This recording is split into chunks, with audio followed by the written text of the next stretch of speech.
travelers. Nandito tayo ngayon sa Sky High Bar sa Pasig. First time ko dito, no? And isa sa mga goals ko is actually pumunta sa mga roof bar sa Metro Manila.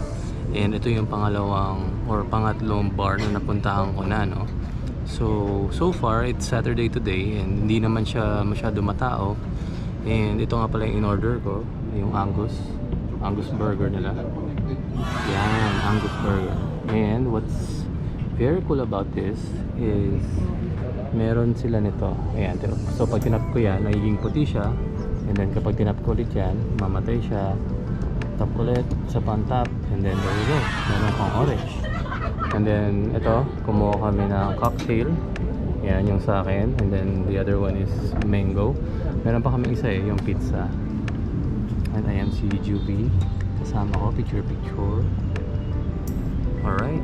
So, ayun. So, kaya ko lang sinubukan to is gusto ko lang masubukan yung night shot ng GoPro 9, no? Hindi ko pa kasi siya nasubukan eh. And, kararating lang din ng accessory ng GoPro 9 ko. So, ito sa footage na to, papakita ko sa inyo kung paano ko siya ginamit.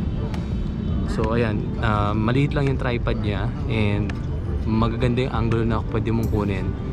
Although low parts majority kung wala kang mataas na obstacles na pwede mo siyang ilagay. So kung main flat area lang, ayun, so sa baba mo lang talaga makukuha yung mga shots mo.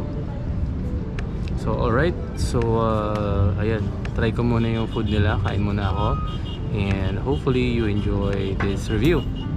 And again, if you want to buy this vlogging stuff that I use, there is a link down below.